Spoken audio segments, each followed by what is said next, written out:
All right, today we're going to be looking at an example of partial derivatives with respect to x and y of the function cosine of x times e to the y squared plus cosine of x plus e to the y squared.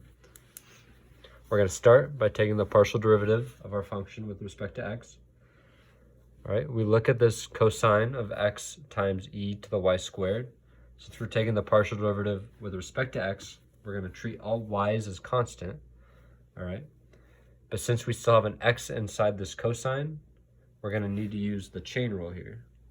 So we're going to start by taking the derivative of the outside, right? The derivative of cosine is negative sine. So just like regular chain rule, you're going to take the derivative of the outside and leave everything in the inside the same.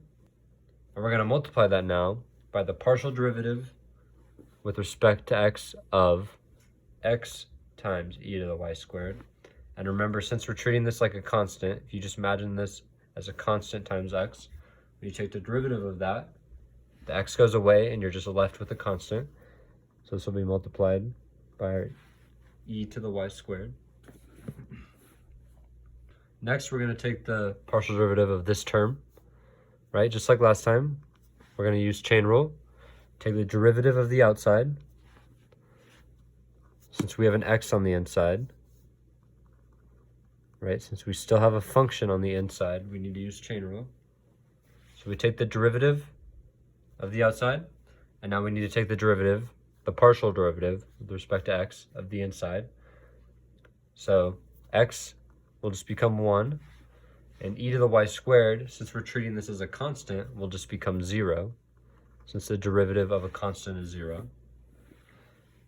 So now our final answer here is going to become negative sine of x times e to the y squared times e to the y squared minus sine of x plus e to the y squared.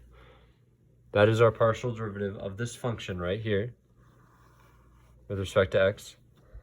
Now if we want to find it with respect to y, we're going to do the exact same process, but now just treating x as a constant. And since we have a function on the inside, we're going to need to use chain rule.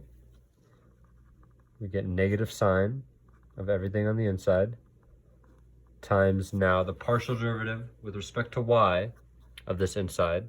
We treat x as a constant. However, we still need to figure out what the derivative of e to the y squared is.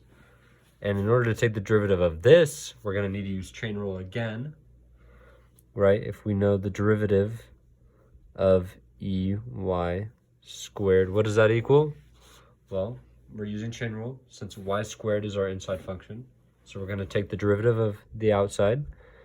And since we know the derivative of e to the x is just e to the x, so this will all remain the same, multiplied by the inside, which is our y squared. So we take the derivative of our inside, that's 2y. So now we know the derivative of e to the y squared is 2y e to the y squared, which we can go ahead and plug in over here. Since we were taking the derivative, the partial derivative of this inside with respect to y. Now we just got to do the exact same thing for this second cosine function. Take the partial derivative of the outside. It just becomes negative sine again. Everything on the inside remains the same. Now we take the partial derivative with respect to y of the inside. X is a constant here, so that just goes to 0. And e to the y squared, we already solved here. And now if we just want to factor out a 2y e to the y squared, right? If we want to factor that out from both of our functions right here. And what we're left on the inside is with negative sine of x e y squared minus sine of x plus e y squared. Sorry, I ran out of room there. Hope you guys can see that. And that's our final answer. We now have the partial derivative with respect to x and y of this function f of xy. Thank you.